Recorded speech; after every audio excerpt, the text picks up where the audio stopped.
सद्गुरु जग्गी वासुदेव पिछले 4 सप्ताह से गंभीर सिर दर्द से पीड़ित थे। दर्द के बावजूद उन्होंने 8 मार्च को महाशिवरात्रि कार्यक्रम आयोजित किया था। एक वरिष्ठ डॉक्टर ने बुधवार को एक बयान में कहा कि प्रसिद्ध आध्यात्मिक नेता सद्गुरु जग्गी वासुदेव की खोपड़ी में जानलेवा रक्तस्राव के बाद नई दिल्ली के इंद्रप्रस्थ अपोलो अस्पताल में अल्पकालिक मस्तिष्क सर्जरी की गई और अब वह ठीक हो रहे हैं। अस्पताल में कहा कि सद्गुरु पिछले 4 सप्ताह से गंभीर सिर दर्द से पीड़ित थे।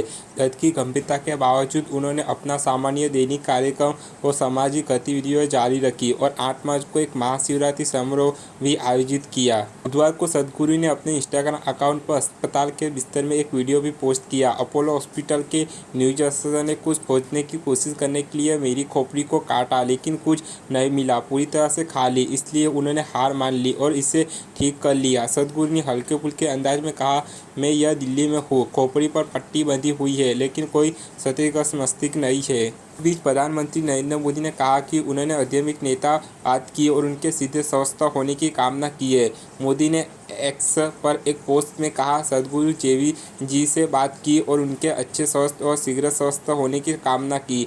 मोदी के संदेश का जवाब देते हुए सद्गुरु ने कहा कि वह प्रधानमंत्री की चिंता से अभिभूत है। सद्गुरु ने लिखा, प्रिय प्रधानमंत्री जी, मुझे आपकी चिंता नहीं होनी चाहिए। आपके पास आचरण करने के लिए एक रास्ता है। आपकी चिंता से अभिभूत हूँ, मैं ठीक होने की राह पर हूँ, धन्यवाद।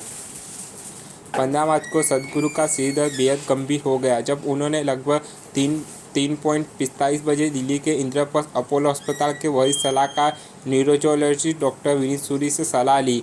डॉक्टर विनीत सूरी को तुरंत सब ट्यूरल हेमाटोमा का संदेह हुआ और उन्होंने तत्काल MRI की सलाह दी। सद्गुरु ने उसी दिन शाम 4:30 बजे इंद्रप्रस्थ अपोलो अस्पताल में मस्तिष्क का MRI कराया और इसमें मस्तिष्क में बड़े पैमाने पर रक्तस्राव का पता चला। 3-4 सप्ताह की अवधि के क्रॉनिक रक्तस्राव के साथ 24-48 घंटे की अवधि का एक और ताज़ा रक्तस्राव का सबूत था। सद्गुरु को तत्काल अस्पताल में भर्ती होने की सलाह दी गई थी, लेकिन 15 मार्च को शाम 6 बजे उनकी महत्वपूर्ण बैठक और 16 मार्च को इंडिया टुडे कॉन्फ्रेंस निर्धारित था। डॉक्टर सूरी के अनुसार सद्गुरु ने उल्लेखनीय किया कि मैंने अपने पिछले 40 वर्षों में कभी भी एक भी बैठक नहीं छोड़ी है और गंभीर और पीड़ादायक लक्षणों के बावजूद उन्होंने दर्द निवारक दवाओं के सहारे उपरोक्त बैठक पूरी की है। 17 मार्च को सद्गुरु की चेतना के स्तर पर प्रगतिशील गिरावट के साथ साथ उनके बाएं पैर की कमजोरी और बल उल्टी है। सिर दर्द की गंभीर स्थिति विकसित हुई और अंततः उन्हें डॉक्टर विनीत सूरी की देखरेख में इंद्रप्रस्थ अपोलो अस्पताल में भर्ती कराया गया। डॉक्टर सूरी के अनुसार 17 मार्च को जब सद्गुरु अंततः प्रवेश के लिए सहमत हुए तो उन्होंने कहा, अब आपके लिए प्रक्रिया करने का समय आ गया है। 17 मार्च को सद्गुरु न्यूरोलॉजिस्ट स्थिति तेजी से बिगड़ रही थी और तत्कालिक CT स्कैन से पता चला कि मस्तिष्क में सूजन में उल्लेखनीय वृद्धि हुई है और मस्तिष्क का एक तरफा खिसकना जीवन के लिए खतरा है। सद्गुरु का प्रभारी डॉक्टर विनीत सूरी, डॉक्टर पन्ना कुमार, डॉक्टर सुधीर त्यागी और डॉक्टर एस चटर्जी सहित डॉक्टरों की एक टीम द्वारा किया गया और खोपड़ी में रक्तस्राव को हटाने के लिए प्रवेश के कुछ घंटों के भीतर उनकी अल्पकालिक मस्तिष्क सर्जरी की गई।